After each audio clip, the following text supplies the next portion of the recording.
I've got the looks and the charm of an old movie star. Cary Grant, if you will, so I find it bizarre that this girl should refuse to step into my car. She must be shy, she'll come around, it's just a matter of time.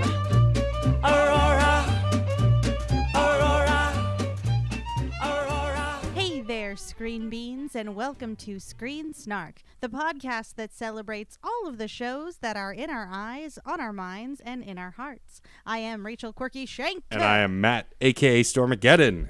Yeah. New year, same assholes. 2020 is over. Yeah. Salute, salute, salute. Well, technically we are still in 2020 as of this recording, but to all of you in the future, congratulations. You made it. You fucking did it. You are on the other side. The worst goddamn year in living memory. Yes. That said, I'm holding out hope that 2021 will be better, but also my faith is limited, so we'll see. I hope that this tweet ages really well. Exactly. With me saying, congratulations, you made it to 2021. And for our first podcast of the year, we have an incredible guest with us. He is a film critic. He is a member of the Certain POV family. He is the incredible The Cine Guy, Stephen Angulo. Stephen, thank you for joining us. Pleasure for being here. I am so happy to be in a different show from now on. I am so cramped over there with Hans and Steven. It is such an honor. Hey, Penny, get out of there. What are you doing? Go back to the studio. Oh, he found me. No, I gotta stay. Matt, talk about my side quest for Batman Arkham Asylum. No, get me back. Matt, I love you, Matt Storm. Whew, sorry about that, guys. Anyway, thanks so much for having me. It is such an honor to be here, and especially being the first guest of 2021. Oh my gosh. Huge honor. Pleasure. And thank you for removing Pennywise. Clowns make me uncomfortable. Oh, yeah. I didn't want him to stick around. Yeah. Nah, it's alright. He knows where he belongs. Not to worry. Yeah. Get on out of here. We're really excited to have you on. We've, of course, had your partner in crime / arch enemy, Hans Martin Jr., on the show before. I would say anime rival. Anime rival. Ooh, that's good. I like that. Your anime rival. Like, I would watch the Real Movie Critic versus the Cine Guy anime. I would watch that. it would be It would be epic. amazing. The title sequences alone, Right? forget about it. Oof. Man, now I want the internet to take the theme song to your show and make like an anime version of it because you guys do BO. That'd be Oh good. man, now I want to see this. Oh my god. Right? But Get on it, nerds. Make me very buff and at least like 6 feet taller at least. Right. Just defy fantasy. Oh yeah, no, we're gonna go like full, Like JoJo's like, Bizarre Adventure style. Exactly. Like they're gonna be doves just all over the place for reasons, you know. We're the budget. We don't have one. We don't. It's true we don't. Stephen, we're really glad to have you here. And in the latter half of the show, we are going to talk about your reviews, your YouTube channel, your podcast, all that stuff. But right now, as always, we're going to talk about the most recent thing we watched. And I will go first. And I, this morning, while working from home here in the pandemic, realized this afternoon I had not watched anything except the new season of Mandalorian, which I finished last week when the final episode aired and was phenomenal and I love. But I've talked about the Mandalorian before, so I figured I'm not going to focus my section on that. I'm going to find something else to watch really quick. At first, I was going to watch Iron Man 3 again because I had just listened to the Infinity Pods episode about Iron Man 3. But I didn't because, I don't know, I've had this weird thing lately where I haven't wanted to rewatch the Marvel movies. And I don't know what it is. I don't know if it's just that, like, I feel like having seen them once is enough. There are a few I've watched multiple times. But either way, I wasn't in the mood. So instead, I watched a movie that actually Hans and Steven have talked about already, which came out, I feel like it came out this year, but this year feels like 10 years long. But it is the reboot, if you will, of the Hanna-Barbera universe with the movie Scoob, which was a origin story for Scooby-Doo and Shaggy and the mystery team, sort of. It mostly focused around Shaggy and Scooby. I didn't see it in theater, or I didn't see it when it first came out. I don't think it was ever in theaters. If it was already at a time where I wasn't going. But it came out when it came out. I don't know. Like, I wanted to see it because I love Scooby-Doo. I grew up watching Scooby-Doo, but I didn't have this drive to see this new movie because it's all new voice actors. It's no one from the original show, except Frank Welker, who, of course, is still playing the voice of Scooby-Doo. And so I was hesitant, but I was like, it was only an hour and a half long. I had a lunch break. I was like, let me watch it. I've been wanting to see it. And so I watched it. And it was fine. It was fine. It was a fine movie. I expected more of it, and I was disappointed by it. But it's not by any means an awful movie. First of all, Jason Isaacs as Dick Dastardly was like inspired casting. He was so good. So the story of the movie is it starts with Shaggy and Scooby meeting on the beach and Shaggy taking Scooby in, and then it kind of jumps forward to the first time Scooby and Shaggy meet the rest of the mystery gang, and then it jumps forward again to them. And they do the one thing I loved about this movie is they recreated the original "Where Are You, Scooby-Doo" intro montage in CG 3D graphics with the new version of the song. And they had but it was mostly beat for beat that same old TV intro, which was pretty awesome. And then from there it goes to the mystery team trying to branch out. For some reason, Simon Cowell guests as himself in this movie. And he wants to wait. I made a face in the video chat. You did. And then I instantly regretted it because Scooby-Doo's whole thing there for a hot second was celebrity guest. Yeah. I watched today the celebrity guest of Batman and Robin. Oh, yes. I loved that episode of Scooby-Doo.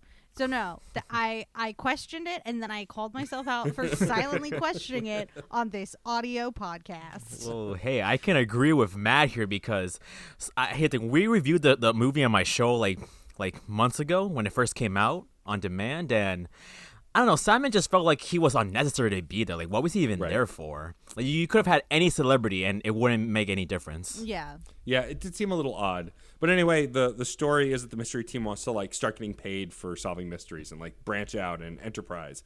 And Simon was going to invest in them, but didn't believe Scooby and Shaggy had a purpose. And so they left dejected. They're sad. And then they get attacked when they're at a bowling alley and get rescued by Blue Falcon and Dynamite, two of my favorite characters from the Hanna-Barbera era. And I won't go much further than that in case someone hasn't seen the movie and wants to see the plot. But the rest of the movie is figuring out why Dick Dastardly attacked them and trying to save the world. And it turns out, Scooby is special for a certain reason, all these things. And it just seems really there are moments that I love as a Hanna-Barbera fan because there are callbacks to Dick Dastardly and Muttley. There are callbacks to the Wacky Races and to McGill Gorilla and all of the old shows. But half of the movie is also laying the groundwork for a Hanna-Barbera cinematic universe. There are references to other characters. There's a cameo later on by a very well-known Hanna-Barbera character that had his own show. And it just felt like a vehicle for spin-offs. And it bums me out because I don't think it's good enough to get another one. And the thing that I didn't know going into the movie that I guess I'll spoil here is that Blue Falcon isn't Blue Falcon. Blue Falcon is the son of the original Blue Falcon. And I will say this. Mark Wahlberg plays this new Blue Falcon, and he does a good job. I feel like his voice acting is actually pretty good, playing this kind of unconfident, social media obsessed, not good enough superhero. But it didn't do the movie any favors removing the experienced actual hero Blue Falcon and putting this amateur there. And it kind of ruined the whole movie for me. That said, I think there were definitely fun and funny moments. And I'm curious if you felt this way, Steven, since I know you've seen it. I felt every time they had a good joke, it was immediately followed by something that was cringy or some call to hey, pay attention to us. We're being, wacky. And I feel like that broke the flow. Yeah, this film was all over the place because when we first saw this, I thought I was expecting an actual Scooby-Doo movie, a mystery, unmasking a guy. But no, this just I feel like the most unrealistic Scooby-Doo movie, the most un-Scooby-Doo-ish movie, if I may say so. Yeah. But I don't know. I guess with the jokes, I didn't really laugh at that much. I mean, they did try to keep the heart of the of the original TV show of Scooby and Shaggy are running away from monsters. They're scared of everything and all that stuff. Velma's the smart one. She's Latina now, which is awesome representation. Yeah. But yeah, I guess they try a little too hard because their whole what they were trying to do here was make a Hanna-Barbera universe with this movie. That was gonna be the beginning of it. But at the end, it's kind of like it's a nostalgia fest for people that grew up with the cartoons as kids. But at the same time, it's like they're trying to do something new, but maybe it didn't really work out that well. Yeah. I'm assuming you haven't seen it, Rachel. I have not. I feel like if you're a Scooby-Doo fan, it might still be worth watching. But my biggest problem also is... I suppose. I've put a lot of my heart into some Scooby-Doo stuff, and a large majority of it has bitten me in the ass recently, and I can't trust Scoob. It's fair. I think my biggest issue here is that it also had moments of heart that were unearned that still got me because they had the right music and the right moment. But and Steven will know what I'm talking about without ruining the ending. But there's a whole tearjerker ending that if the movie was better, would have been a perfect ending. Because I thought the first act and the last act were actually pretty good. It was the middle that suffered the most. But when Scooby and Shaggy first meet in the beginning, I teared up. I thought it was sweet. It was really cute. The whole first, I'd say, up until they start the storyline where they're trying to branch out Mystery Inc., it was pretty good. It felt like Scooby-Doo. And the whole tail end has to do with a monster and a bad guy and a villain. And that also felt very good. It was the middle area where I just felt like they should have cut a half hour out of this movie, cut half the jokes, and I think it would have been a much better experience. And as a Scooby-Doo fan, I felt betrayed by the script. I thought the actors did a great job. Like Steven said, a Latina actress is playing Velma, which was really cool. The actor, Zac Efron's playing Fred, which feels perfect to me. He's so good at playing the kind of butch, kind of airhead. I'm forgetting the name of the... He's a himbo. A himbo. It's fine. I'm forgetting the name of the actress who played Daphne, but it's the lead from the Mamma Mia movies. I can't remember her name. Amanda Seyfried. Yeah. Mm-hmm. Seyfried. And she was great as Daphne, because also Daphne wasn't played as an airhead. Daphne was played as the empathy, the empath, the heart. The Pink Ranger. The Pink Ranger. she was made to be feminine without being a running joke, though. Her femininity wasn't a joke. She wasn't hot and dumb like she's been portrayed in other things. And I appreciated that. There was a lot of strength to the structure of this. I just don't think it paid off in the way they wanted. And I don't think it's going to get sequels. I mean, it might, but I don't know. It felt like it took some of the best things about Scooby-Doo and other Hanna-Barbera properties and misused them. I'd say the only thing that was done as perfection from start to finish was anything with Dick Dastardly. He was played really well by Jason Isaacs, who I love. His story was good. The resolution of his story, I don't want to give away, but also was really good. Him as a villain was great. But the problem was he was a supervillain in a movie about Scooby-Doo because it was a vehicle to launch this universe. And that... this universe born out of the cinematic universe prior, which is superhero. Yeah. It's I see you, Scoob. It's Hanna-Barbera trying to do the MCU. It really was. It was a setup movie... And I feel like I liked the Dick Dastardly stuff, but I really felt like if they removed that plot and Blue Falcon from it and just did a standard Scooby movie from the 1/3 mark on, after they grew up, it would be more interesting. Even though I would hate to lose some of that other stuff I loved. But yeah, I think that if you're a Scooby-Doo fan, it's not a waste of time, but I think you're going to be disappointed. I think if you're honestly, here, this is how I can make it perfectly clear, and it's a benchmark that you'll both understand. I think the first live action Scooby-Doo movie was better. Same here. Yes. I just think that cast, that performance, Yeah. all of it was better because it was wacky and it was ridiculous. It didn't try to be bigger than it was. Even with the reveal at the end of that live action movie, spoiler for, I guess, a 10-year-old plus movie, that Scrappy-Doo was the real villain. That's funny. just genius. It's funny because Scrappy-Doo was annoying in everything, and they actually have a throwaway gag about it. And, that's Scooby-Doo. Being that weird and wacky, that's Scooby-Doo. And this movie tried to be more full of heart and be a superhero movie, and I think that's where it fails. And that's kind of all I got on that. Oh, man. Well, Matt, you've used quite a few words to elucidate us to your experience of the cinematic masterpiece Scoob. Yeah. But my question, the important question, if you had to sum it up in 3 words, and you can't use Scoob, what 3 words would you choose?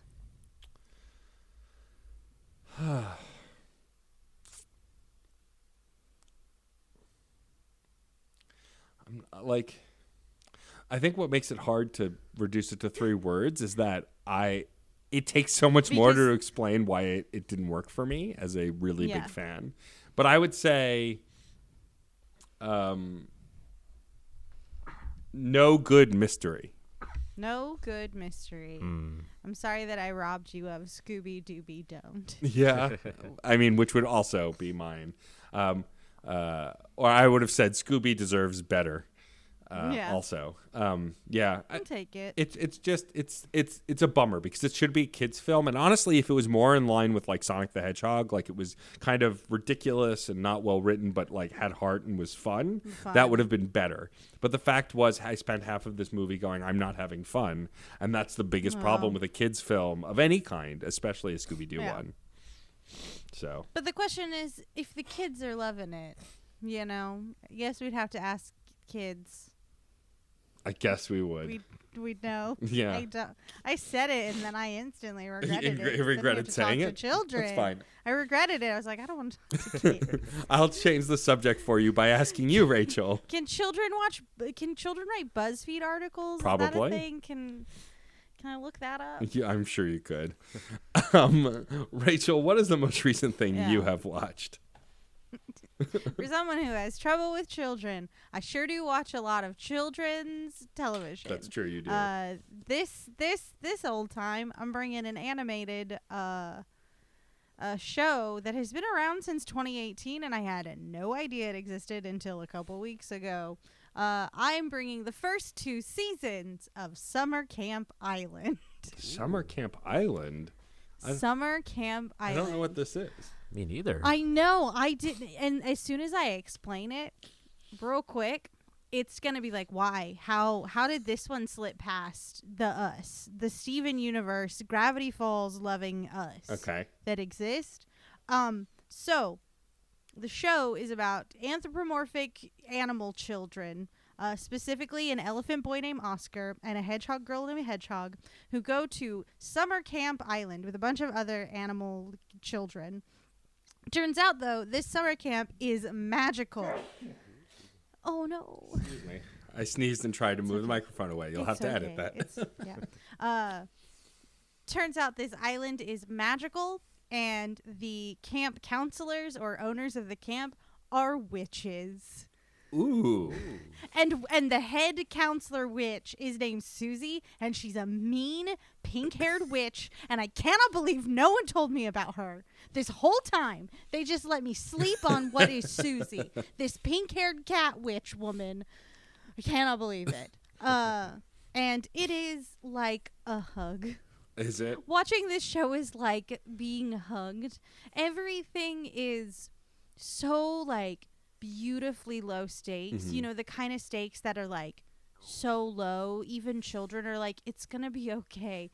It doesn't have that sort of, like, high concept fantasy of, like, Adventure Time, where, like, shit gets real with Adventure Time. This one, like, the most dramatic situation is figuring out, like, what Susie's deal is, or it's mostly just about kids being kids, learning and growing in the path that children learn and grow. And then Hedgehog and Oscar are, like, television's greatest friendship I've literally ever seen. Like, it is so low drama and so supportive. There's one moment where they're in the middle of the woods and Oscar goes, "I love you so much. You're my best friend. I could search 1,000 years and I'd never find someone like you." You know, and it's just like so pure and like familial. Like it doesn't ever feel like, "Oh, will they, won't they?" It's just Right. like, no, these two kids are best friends, like family by choice. Down to the bone. I'm bringing a lot of family stuff to the show. Okay. You know, I'm bringing Fast and the Furious and now Summer Camp Island. Just all the family what are we doing? franchises. I can't. Like, the best way I can describe it is literally just the theme song. Magic is real, far away from home. Anything can happen when witches make the rules. Monsters are cool. The moon is our friend. I want to stay with you on Summer Camp Island. And it's so sweet. It's so snuggly. It's like a cartoon sweater that's just like here for you. I love it. Like, That's amazing. And where did you watch it? Where is it on? HBO Max, because HBO Max. it was, I think, originally a Cartoon Network show, but I think it got in the same way that a lot of other Cartoon Network shows have been sort of like, because Yeah. the first season I watched, it all said Cartoon Network, and then the second season it did that thing where it like does the regular intro, and then like in the first scene of the first frame it says like a Max original. Got it. So I think it just like got shuffled. Interesting. It I love it. It sounds to me like did you ever watch Phineas and Ferb?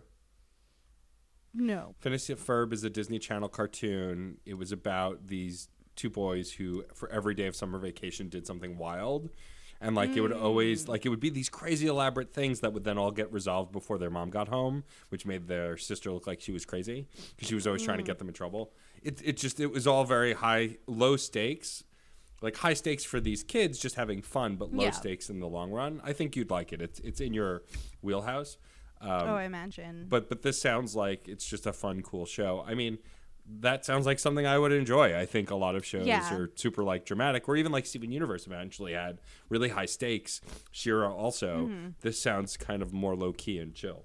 Yeah, because it's just literally kids at a magical summer camp, and it's not a summer camp that wants to kill them or anything. There are like threats, like there's spotted bears, you know, and there's like a whole episode where like the spotted bears would like wreck the island if they don't put the bears back to sleep, you know, but it never feels like the danger is so real that you have to worry, because in all the situations there's always an adult, you know? Right. Like the one with the spotted bears, they're with like the scientist lady who lives in the sound house, which is like a lighthouse but sound, like a piano bridge.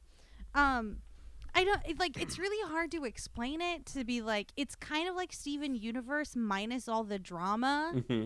You know, that's how it feels. Like if we had like landed into a really cozy narrative instead of like world ending kind of stakes, you know, it's just these kids learn to love and accept themselves and each other in a magical place that has Yeti that sound like saxophones, you know, like you do. The magic of summer camp. That's awesome. It's beautiful. I love it. It's so sweet. Like I said, it's so snuggly and cozy. I just like want to watch it all the time. The blanket. Sounds like the ideal medicine for 2020 as you wrap it up. Oh yeah, I can't believe it. It's there's one more season that I haven't watched, and I'm just like, okay. So there are a total of 3 seasons right now? I think so, and it's ongoing. So Okay. season 3 is premiering episodes as we speak. Cool. That's awesome. That Nice. sounds great. I've not watched it, but it sounds awesome. Oh yeah.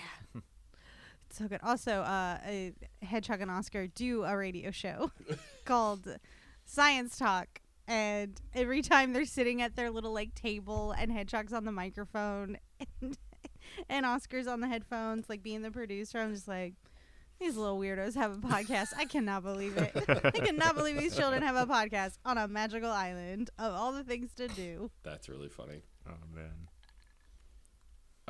Well, Rachel, since I'm assuming you've not seen this either, Steven. No, I have not. This is my first time hearing about it. It is. Ugh, it's so good. In which case, then, we will transition without using the words summer, camp, or island Rachel Quirky Shank, how would you wrap up this show in just 3 words? How would you review it in 3 words? Magic, snuggly, friendship. Oh, Nice. there we go. That's what it is. It's literally it. Like I cannot stress enough how it never feels like these two best friends are like having a big ish. You know, like you can see that they're sort of embracing their individuality as they're getting older and they're like learning lessons on this island, but it never ever feels like they're gonna have this weird like crazy blowout that's never gonna get better. Like it is such a healthy friendship. I cannot. Like the worst you can say about it is maybe it's a little like too dependent on each other, but you can feel that like that narrative wheel turning to sort of like let them let go and know that they love each other no matter what happens. It's so good. Also, there's a shark in a pool in the backyard and he's a therapist, and I think that is very important to recall. Nice. There's just like there's so much to this. Like the moon is literally a character who like shows up at night and is just like, I'm the moon, but I'm also kind of just as lost as everyone else. Like, what are you gonna do about it? It's great. Ugh, it's so charming. Sounds so charming. very charming. There we go. I'm gonna eat it. It would taste like fudge, I think. Well, I'll definitely have to check it out. All right. Well, moving on to our incredible guest, Stephen Sorry. Angulo. You're I fine. love it. What have you brought us? What is the most recent thing that you've watched, sir? Ooh, well, as you guys may know, since I do a film review podcast, I watch everything pretty much. Like, so, oh my gosh, I'm gonna be typecast as the movie guy on every show that I go on. That's true. But one thing for sure, like, I saw some throwback films, especially during the holiday season, and let's just say these 3 movies, let's just say this franchise, is pretty much the epitome of holiday films, and that is the Home Alone series. Ah, yes. Dang. 1, 2, and 3. We don't talk about 4 and 5. Those They didn't happen. As far as I'm Exactly. concerned, they mean- never happened. I mean, when I first saw 4, apparently that was Macaulay Culkin's character, but played by a different actor. Interesting. And I didn't even realize that. and so yeah, then like French Stewart plays Joe Pesci's character, and then apparently Kevin, the little boy, his parents get divorced, and like it just doesn't sound right, you know, in this universe. Yeah. So like my rule is, if it ain't John Hughes, it ain't legit. So That's that's fair. for sure. If it isn't John Hughes, that's not for you. Exactly. So, but yeah, like the first 3, they really captured the spirit of, you know, like basically the whole theme is like, you know, kids rule and adults are dumb, Right. pretty much. So like, yeah, the slapstick is kind of like, you know, if someone's getting hurt, haha, funny. Oh, your junk just got smashed by a sledgehammer. That's hilarious. Nice. But I don't know, they're each fresh, you know, in their own thing. Like my favorite one is the second one, Home Alone 2: Lost in New York. That is obvious. That has to be the best one. Why? Because the stakes are higher. The first one had him defending his home from these thugs. Second one, he's defending Christmas. He has to protect the toy store who in which the thugs trying to steal like the money for the children's hospital. So he's saving Christmas for like sick kids. Like, yes, it's just like amazing to see like how much of a role Macaulay Culkin brings into this character. And like, I will say this though, that the traps with the abandoned house where his uncle lives, they were a little too much. Like, these 2 should have died just right there. Like, you don't fall from the roof onto a plank, you don't get electrocuted, and they just walk away fine. No, you have to be broken after that, pretty much. Like, Yeah, it feels like it's like a real life cartoon, those movies where, you know, the slapstick was, I mean, especially in the first one, I feel like with Joe Pesci and, what's the name of the other henchman? Yeah, I know. But like Marv. everyone knows the actor that I'm The thinking internet's of. screaming at us. It's fine. It's fine. But like the 2 of them play it up so much that it's funny because it feels cartoony. I haven't seen these movies in a long time. And I remember loving the first 2 movies. I remember having the Super Nintendo video game. Like, I loved Home Alone. The third one I don't remember as much, but the first 2 for sure, I remember watching a lot as a kid. And I feel like they, you know, and I know lots of folks has talked about them. Patrick H. Willems did a video on it not too long ago. Like, I feel like those movies hold up because it's about being a kid in a way that doesn't really change over the years. Like it's about a kid wanting to be older, learning to take care of himself when he obviously can't, and like getting into trouble along the way. It just feels kind of timeless. Yes, for sure. And like, it's just like so much fun, Like you mentioned the third movie. I actually saw that last night recently. And it still holds up too. Like, yeah, it's a different character and different, like different stakes. I mean, instead of two like burglars, it's technically like a group of like international spies working for North Korea. So yeah, the stakes are like out of control right here. So who would pin an 8-year-old boy against literal like terrorists? And then he ends up winning and like, apprehending them. So, but it has its moments, like very, very funny. I mean, the traps are still there. And once again, these people should have died. I mean, she fell off an elevator lift. And when they picked her up, she was like broken and like twisted. Like, you don't walk away from that. The guy got blown up in an igloo with fireworks. I mean, who has a lawnmower fall on his face and only gets like a haircut and that's it? No, I was expecting like blood and like I need like a mangled face right there. Yes, to teach the children on Christmas morning. Exactly. The dangers of a lawnmower. Exactly. I mean, it is really just like animation but live action. Like a callback to sort of like that Marx Brothers, like Three Stooges, like clowning, like the art form clowning, like do big, do body, do the whole thing, like yeah. You get it. You know what I'm trying to say. Yeah, of course, I That's understand. What they're doing. Yeah. They're doing a cartoon, but they're people. Yeah, of course. It's people tunes. There we go. People tunes. I like that. Or human tunes. There we go. Human Human tunes. tunes. That's Human good. tunes.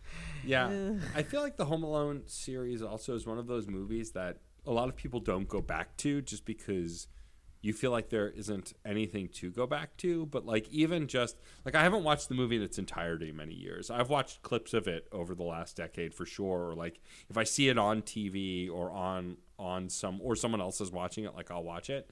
But I think they hold up because there's a level of innocence to them. I mean, also Catherine O'Hara as Kevin's mom in the first two movies, like she's just so good at playing the uptight, like, over panicky, anxious mom, and she just does such a good job in those movies. Yeah. Oh yeah. Yeah, and honestly, like that franchise happened in a time when I felt like franchises, like there were just less of them. There weren't as many movies that got direct sequels. If they did, they were big like action, set pieces, like any of your Arnold Schwarzenegger movies at the time often got sequels. But like Home Alone 2, I feel like came out at a time when not a lot of kids movies had endless sequels, except maybe like the Disney movies and stuff. And so I feel like it broke ground a little bit that way. Yeah, for sure. And also because, like, it's kind of like the whole idea of, like, a kid taking on, like, evil criminal adults. The opportunities are timeless, This could have been a TV series and no one will, like, nobody will budge pretty much because, you can do anything. You can have, like, so many different traps, so many, like, different situations. I mean, heck, I'm waiting for like the new Home Alone movie where the kid has to, fight birds during lockdown. Who knows what could happen? He just gotta sneeze on them. Like, I mean, you win. We just have to go full like White House Down, but this time it's a kid. The framework's already there because I mean, Home Alone is just Die Hard, but a kid. Pretty much, like, yeah. One lone actor, improvising weaponry. It's the PG Saw. That's all it is. Oh my God. Oh my God, it is. It's like the role reversed PG Saw. Yeah. This time you're on Jigsaw's side, and you do want these things to happen. That's great. Oh my was God, really Kevin good. McAllister did grow up to become the Saw killer. Yes. Like that absolutely happened. That That's theory my has been. headcanon. Yep. That's headcanon That's legit. for me now. Do you feel like all three movies God. held up for you, Steven?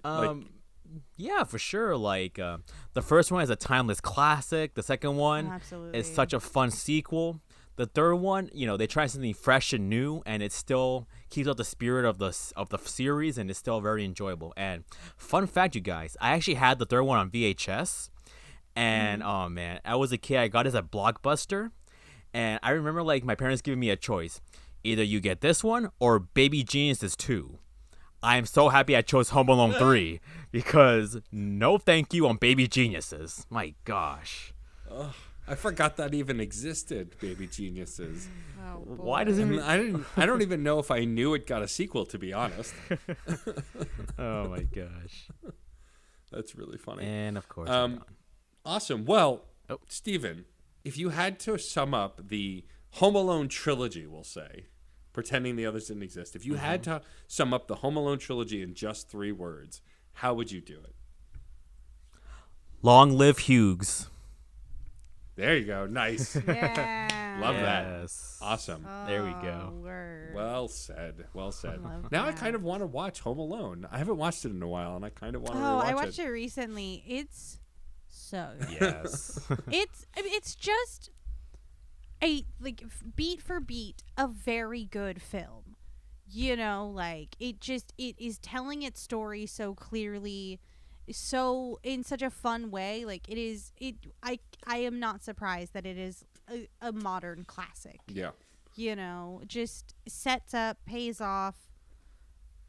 I also all the time. I think another reason I love that movie, before we move on, is it doesn't talk down to its audience in a similar way that the Pixar movies don't. Like the stakes. Kevin tries things as a kid that we all might have tried, like the stuff with the shaving cream and the aftershave, or like eating bowls of candy and garbage, and like unhealthy things, and watching adult movies. I feel like that kind of rebelliousness, being alone, is timeless to some degree or another, and we don't see that a lot in movies anymore. For sure.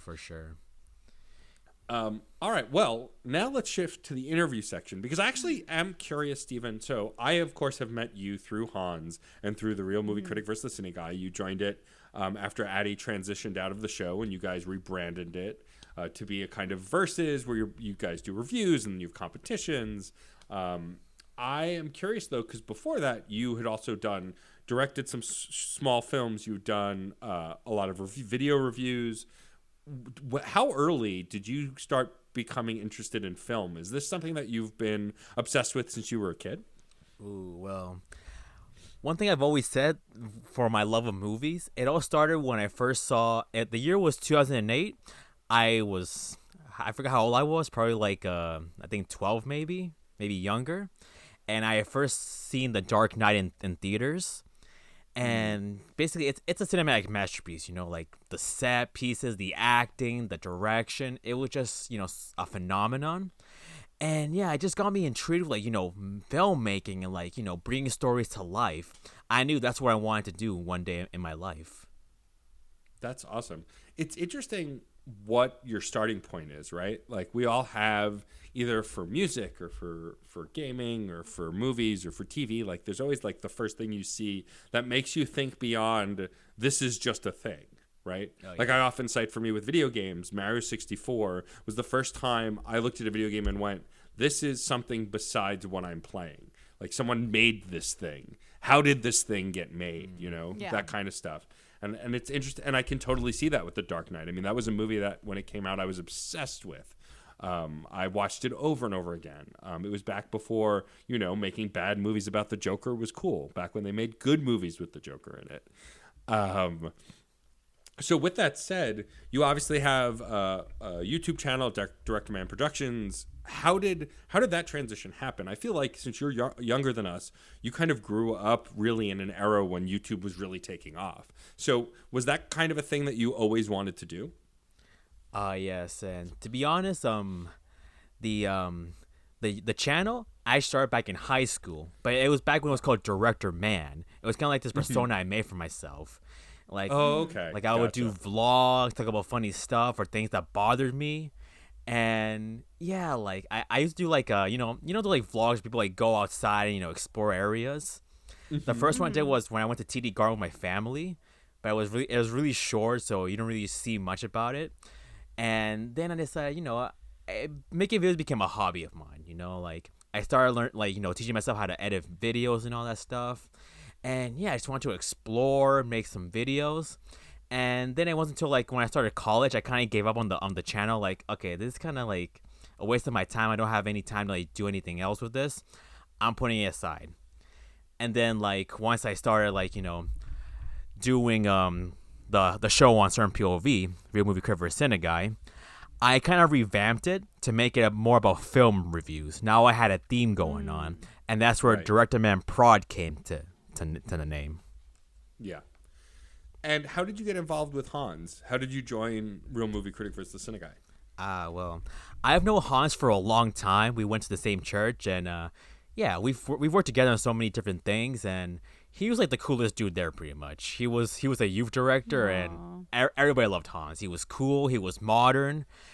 When some people were like more traditional, but Hans was like, no, let's try something new stuff. Let's go to the next level, and that's what made everybody like him. So yeah, and also our love for movies is kind of like what brought us together and much closer. Like I remember the first movie we saw together was actually that Russell Crowe movie Noah. Yes, it was him, me, and our parents. We went to go see the movie, and yeah, it sparked some discussion because biblically wise, it was terrible, but like fantasy wise. Okay. So like when you take a group of Christians to see this movie, we're like, what the heck did I just watch? But I guess on a different perspective, like fantasy wise, okay, it was pretty nice. The visual was pretty good, the acting was tremendous, but it's fictional pretty much, that's for sure. So yeah, that kind of sparked our love for movies. And when he found out that I had done a radio show in college my senior year in which I actually reviewed newly released movies, he brought me into back when it was called Real Movie News and Reviews, and I discussed Toy Story 4 with him and Addie.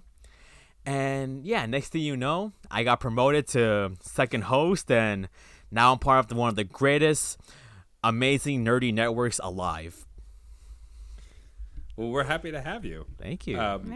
And it's funny, I've guested on the show a couple times, and it's so clear to me how much the two of you love movies. And I think there's a difference between liking movies and going to the movies and being a casual passing fan of stuff and the way you guys look at movies. Because also I've noticed you both hit opposite ends of the spectrum sometimes. Like you either love things or you hate things, but even when you hate something beyond hating it, you still want to talk about why. You don't want to just go, this thing sucks, and drop it. And as a fan of things, as we all tend to be, nothing frustrates me more than when someone goes, I'll use music for example. If someone says to me, Nickelback sucks, while that may be a true statement, that does nothing for me because I can't, what am I going to talk about? If you already think they suck and don't want to talk about the terrible songwriting, the simplistic riffs, the repetitive drum beats, like if you don't want to talk about any of that, there's no discussion. But you and Hans don't do that. Even if you don't like something, you both want to talk about it, want to talk about why you don't like it, see if you can figure out what was wrong with it. And I think that's really great. Is that something that you and Hans consciously try to do, that you've always wanted to just make it more of a discussion and less about just putting stuff down? Yeah, for sure, because each movie is its own thing, they each tell a different story. Everyone has their own experience when they watch something. When I saw Dark Knight, it touched me and I was just mesmerized by filmmaking right there. Or when you see a movie like, have you guys heard of that film called The Last Days of American Crime on Netflix? I've not. It is the most awful film of 2020. Oh my gosh. It is 2.5 hours of nothing. Okay, the fact that the guy, the director is the guy who made Taken 2. So that's how forgettable this guy is. And oh my gosh, it was just so awful. The acting was basically each character felt like cosplayers for actually good actors. So it was just so unnecessary. But yeah, see, that's the way it affected me because I hated that movie. So everyone has something to say about that. Like with you, Matt, when you came on the show to talk about Palm Springs, you loved that movie. So we knew you were the perfect person to lead a discussion on it. Yeah, I think it's important to recognize that. I think Rachel and I try and do that with this show too, to a degree. I think why, because the show used to just be about movies. What's the last movie you saw? And it was Rachel's idea to broaden it beyond that, because Rachel and I found ourselves talking about TV so much that it made sense. Yeah, mostly because like I watch a lot of television, and I wanted to remold this podcast to fit my lifestyle. There we go. But like, I think, and I'm sure you and Hans will agree, like we talk about this on this show all the time. There's too much media. It's impossible to watch every movie, see every TV show, and play every video game. Though you bet your ass Scott Thomas on the Infinity Pod is going to try and do it, because that man watches too much stuff. Everything. I don't know. I honestly, like, real talk, y'all, I think he has like a pocket dimension or something that he just like shuffles into, where, you know, it's like a Narnia situation. He lives like 8 lifetimes in there, and he comes back and he's like the same, but he's like, I watched everything. I've seen everything. We could talk about all of it. In my little Scott pocket dimension. It's staggering. It really is. But I think it's, and I'm sure you and Hans must feel this too. There's a lot of pressure to try and cover everything, and it's kind of impossible. I know you guys do your best to cover new movies, and then this year that kind of got held up because of 2020 and COVID. Now I know the shift to the COVID classics that you did was a necessity, right? Yes. But how did you guys come to that? Was it just literally like we have nothing to watch, we need to pivot so we have something to talk about? Like, how did that come to be? I believe it. Of course, once the theaters closed down, there was a moment of discussion like, okay, what are we gonna do? This is technically the base of our show. We go to the movie theaters to watch newly released films. So, yeah, it was kind of like a way to keep the show going during like such a dark time in our life. So we thought, why not check out films that, you know, they may be kind of old, but it'd be like good throwbacks. And then and of course, there were still some new movies being released on demand through streaming services. So from there, we decided let's work it out, because usually it's not like there was a new movie every weekend. Like there usually wasn't a movie theaters back were open. So the throwbacks were a necessity in order to keep the show going. But yeah, next thing you know, it transitioned to like, you know, different themed episodes, to our promos that were a lot of fun to make. Yeah. And like, yeah, it was just, you know, a fun way to, you know, keep everything going, and of course, at least shed some light to like these times we're living in, because, you know, everyone's quarantined, they're stuck indoors, they can't really go out anymore. So what do? We try and have some fun with them by watching these movies, talking about it, and remind them that, hey, we're still here, and this form of media isn't going anywhere. That's awesome. And I think you have to. It's hard, right? We're all trying to stay positive during quarantine, during our, the Trump era and everything else. Like, it's just, there's so much going on. Oh, yeah. The election. Oh, my gosh. Like, and Jeez. And that's what I've loved about your show, listening to your show, is you guys never really let a lot of that in. You really made it a place where people could just come to enjoy a discussion about movies, to shout out your friends and other, you know, projects. Like, and it's a very warm and welcoming show. I've never felt being on that show like that I couldn't talk about what I wanted to.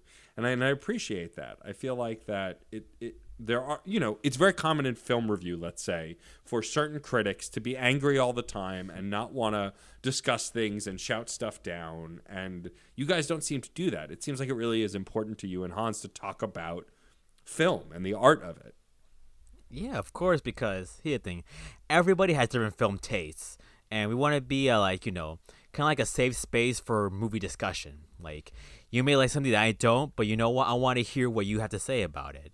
So yeah, it's such it's all inclusive, you know, and yeah, it gives everyone a chance to empathize with an opinion that maybe they don't carry. Like, there's something really interesting in, I don't see what you're seeing about this movie, but like I've felt that way about another movie in my cinema catalog, like, so I can get it. Yes, you know, of like course. that's the thing, like making these vehicles for empathy, things we are using to empathize with each other outside of the cinema experience. I mean, that's kind of the whole thing of like, hey, your thing's not my thing, and that's okay. yeah, for sure. And like, And with this, state of mind, it kind of welcomes new tastes in films. Like, I would never have seen Palm Springs if Matt hadn't mentioned it and recommended it to us. And I was blown away by it. It brought back a new idea for a theme episode. Like, we're like, wait, how could we miss these films? They're kind of old, but we're supposed to be, intact with this kind of stuff. But yeah, it was like a fun little theme to work out with. And man, it was just like anything goes when it comes to movies, pretty much. That's awesome. I really love that. And I love that you guys have also ramped stuff up over the year. I mean, I feel like COVID and being stuck at home has given all of us at certain POV an opportunity to expand and change. And like Rachel started streaming more and I started streaming more, and we started, we've done charity events and other things. And like you guys started doing your video promos, which a lot of us have been able to be a part of, which has been fun. I'm curious, what does the future of Real Movie Critic versus the Cine Guy look like? Do you guys have any big plans for 2021 of things you want to try, things you haven't done yet, new things to bring into the show? Yes. Well, of course, we are going to stick with our usual format, like we're versus categories going against each other, like, certain little like competitions, like our top 5 movies that made us cry, or let's cast a live action Lilo and Stitch movie that apparently is going to get made. Rumor has it, that's for sure. Boo. That movie's a classic. Leave it alone. Trust me, man, you're not going to be happy with what I heard. They can't. You are not going to be happy with things I've heard about this. Blah. They're going to make Lilo 16 years old. What? Why? It was a The rumor fact that I she's a little read. girl- It was a rumor that I read. It may not be true. I hope it's not. I hope like not the either. point of that movie is that she's a like a bratty little girl. Like that's the point. That's why she bonds with this alien. Oh, all right, whatever. Anyway, I mean, if she's 16, that ruins the whole crux of the conflict of will her older sister be able to continue being her guardian? yeah. Like what's Exactly. the point? But of course, those are all rumors. That's why we don't address. Okay. I mean, That's what we never address yeah. on our show. We want to have legit news, things that are Right. that are Yeah. real. Yeah, that's what we call on my other show. Not a news. Not a news. Exactly. That's for sure. As for new stuff, we're always open to like new things. We like speaking to Addie Thomas, who's like a producer and like the head of the show. He's always open to like new stuff to like bring out and make the show much more enjoyable and much more like open. So yeah, we're open to anything that's laying on our feet. That's great. I think It's that amazing. you guys are doing a really great job. I think that, what's interesting about all the podcasts on our network, you guys included, is that none of our shows all of our shows hit the ground running, but none of them were perfect or are perfect. We are a constantly evolving network that are constantly trying to collaborate and involve each other. And if like bringing you on this show gets you even one more listener to your show, like I'm happy, because I feel like our audience is fairly shared, but also I feel like your show is worth sharing because you guys just want to celebrate movies in a similar way that we here just want to celebrate media, and on Funny Games we just want to celebrate games. Like I think that's a common ground across most of the shows on the network. Even when we don't like something, we make fun of something or make a joke, we're still sharing our love of it. We pick on those shows that fall flat or movies that fall flat because we want better and we expect better and we want more. And Real Movie Critic vs. Cine Guy is absolutely doing that. And it's funny because now you've said on air some really nice things about Hans that when he hears it, he can isolate and take and be like, see, Steven, I told you liked me. Again, anime rivals. Anime rivals. I just want Steven going Super Saiyan. That's what I really want. Hansan, Not you betray me and not dishonor. real rivals, just like pushing each other to do their very best every day. Yeah. Yeah, I like to sure. I have to say that Real Movie Critic and Cine Guy are like our characters. They're personas. That's not how we are in real life. No. I'm not. sure. Yeah. I'm not annoying Hans with my Pete Davidson impression. Whenever I can. No, that's all part of the show. It's all for enjoyment. You only torture him with it on the show. You would never do it off the show. Exactly. I heard my name. Am I invited here? Can I be a part of it? Pete, Get out. No, You gotta go. Okay. Bye, guys. Check out my film, Can't Stand Island. Might win an Oscar. Sorry about that. I left the door open by accident. Pete Davidson wins an Oscar. I'm gonna eat a shoe. I think Hans might do the same too. Anyway, God. that's fine. Well, Stephen, thank you for joining us on this episode. Yeah. This has been really a lot of fun. Thanks for having me. Before we let you go, one other question I have is, on a lot of my other shows, we talk about anticipated media. I'm curious, of the movies that you know are coming out next year, at least. I was gonna ask this question. I was Were you? about to be like, Please do that. Yeah, we are on the same Do the it. same way. No, please, you do Okay. it. We're on the I just same wanted to- I wavelength, wanna- though? Yeah, we're here. Like, we're Saturn and Jupiter finally connecting in an unfeeling galaxy. Because Here we are. we live in a time where media is uncertain, right? Like, I don't know what video games I'm looking forward to next year because a lot of them are giant question marks. COVID's put a damper on a lot of things. And movies and TV have been the same. But I'm curious, is there a movie that you're really looking forward to next year? Like, I mean, this is our first year without Marvel movies, which feels weird when it shouldn't feel weird, right? Like, Because is that even legal? Like, oh my gosh. I mean, they tried to make it illegal, They did, but it's true. it didn't stick this time. but I'm Get them next time though. I'm curious of the movies coming out next year, at least so far that we know are supposed to be happening. Is there one that you're really looking forward to? Let's just say so many movies got delayed because of COVID.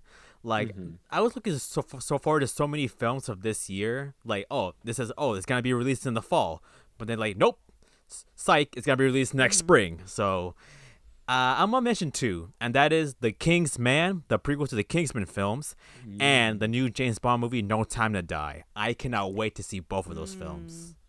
Good choices. Nice. Good choices. Nice. Yeah, I Hey Matt, what's yours?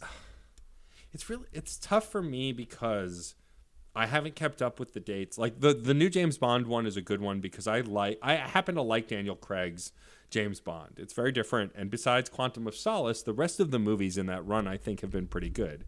You know, Spectre wasn't great, but I think it was still a good Bond movie. And so I am looking forward to his supposedly last run as Bond. And it's got an incredible cast. But I don't know.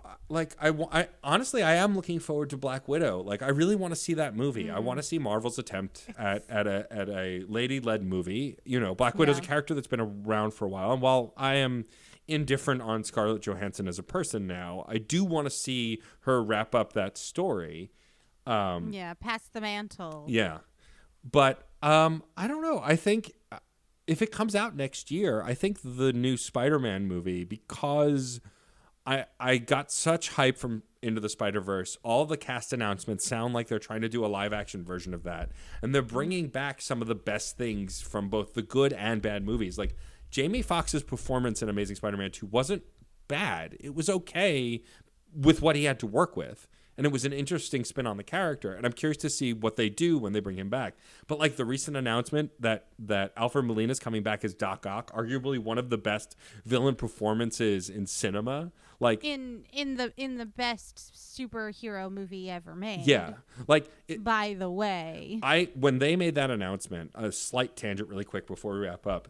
When they announced that he was coming back as Doc Ock in this new third Spider-Man movie with Tom Holland, the scene of when he's unconscious on the operating table with his tentacles up made its rounds around the internet. And I shared that because that scene where he's unconscious and then the tentacles attack and like kill people and like dart around the room, like before that everyone's like, Sam Raimi's gone soft. He makes Spider-Man movies now. You cannot watch that scene and be like, this guy is a horror director. This is a horror scene.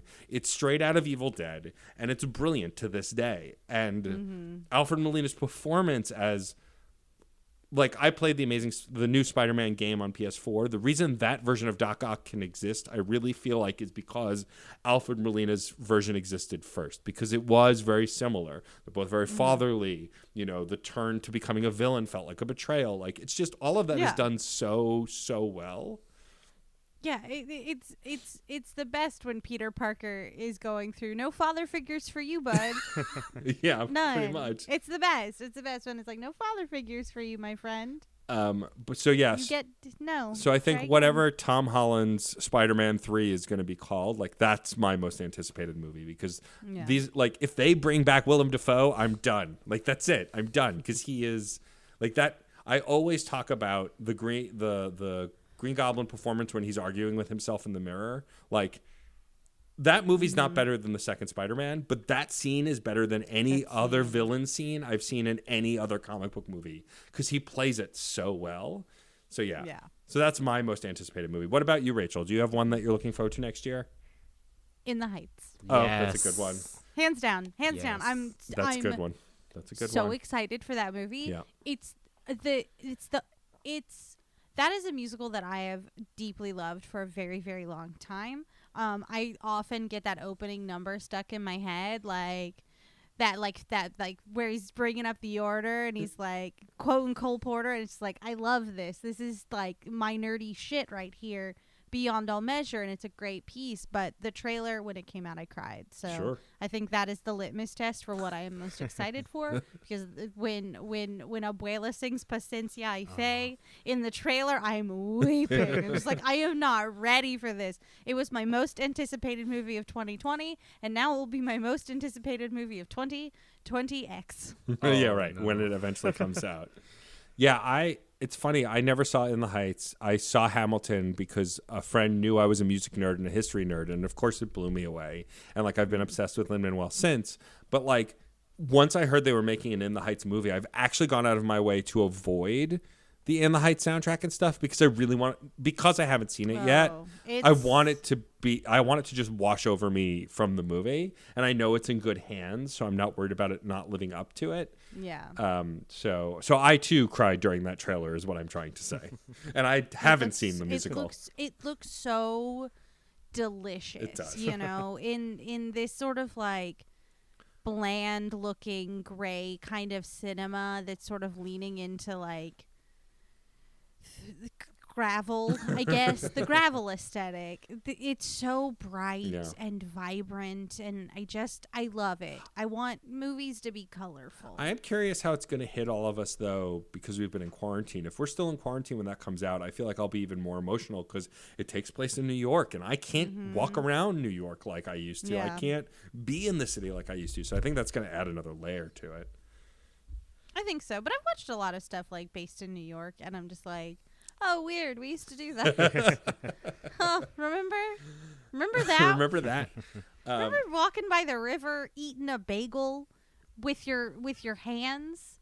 You're just like holding it outside, and you're eating it with your face. A bagel. We used to do that. We used to do that. When we were young. Before we wrap up, and before we ask you our final question, please, Stephen, tell folks where they can find you and your show on the internet. Sure. Yeah. So for my YouTube, just look up Georgia Ben Prod. I post my weekly Cineguy reviews. Also, check out my Instagram page at CineGuySteven for more fun reviews. That is at CineGuySteven. And as for my show, Real Movie News and Reviews, you can find that on the beautiful network of CernPOV.com. Excellent. Awesome. Yeah. We have some people to thank, and then we will ask you our final question, Stephen. So, Rachel, let's thank some people. Of course. First and foremost, please let me thank John Presnell. My cat is losing his mind right now. Champion! Come here. Come here, Bubba. No, he's sorry. There's going to be meows through this landing sequence. It's charming. He just wants to go in the hallway. That's where the Chex Mix is. That's what he wants so bad. He loves it. Anyway, first and foremost, thank you to John Presnell for the use of the song Aurora off the album Fair Game featuring Stefan Remble. And also thank you to the incredible Katie Bug who designed our awesome podcast logo. We love you, Katie.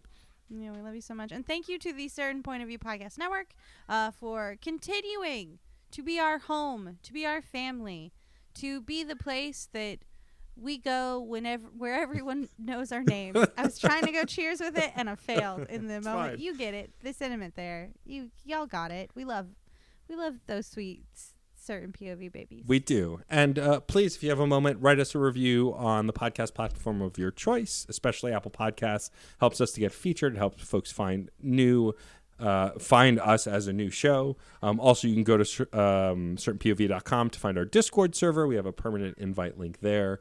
You can go to screen_snark on Twitter to write us a missive directly or send us an email at screensnarkpod@gmail.com.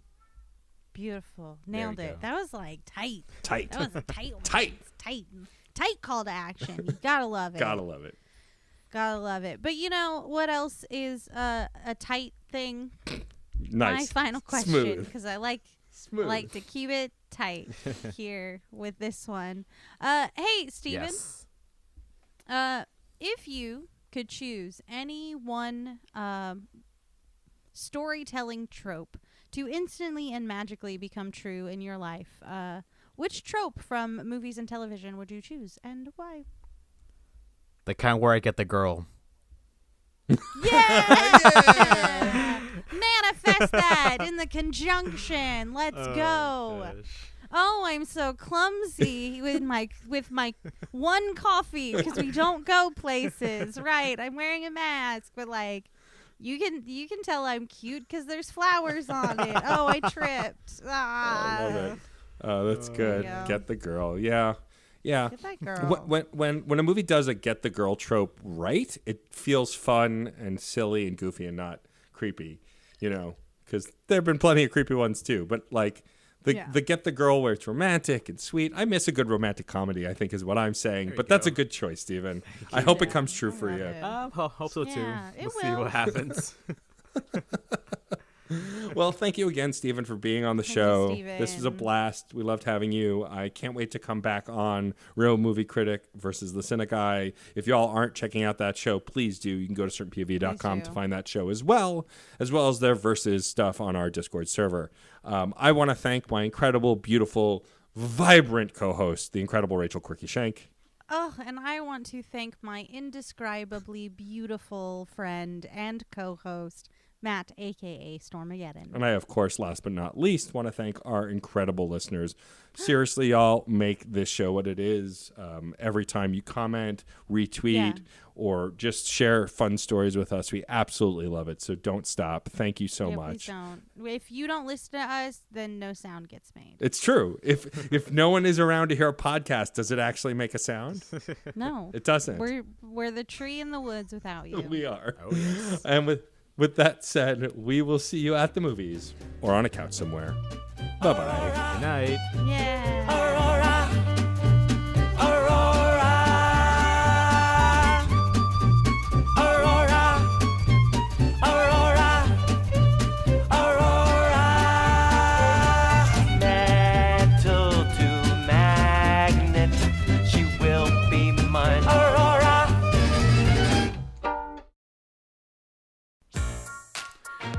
Hello, my name is Hans Martin Jr., your real movie critic. If you enjoy discussing upcoming movie news, looking at new trailers, and reviewing the year's hottest movies, then tune in to... Hey, Hans. What? Are you doing the promo without me? Yeah, I am. How come? Because everyone knows I'm the better host of this podcast. Oh, it's like that, huh? You think you can review movies better than me? I don't think I can. I know. Oh, we'll see about that. This is The Real Movie Critic. versus the Cine Guy. Mondays only at certainpov.com or wherever you listen to your podcast. We're also on Spotify and iTunes. You're going down, critic. Bring it on, guy.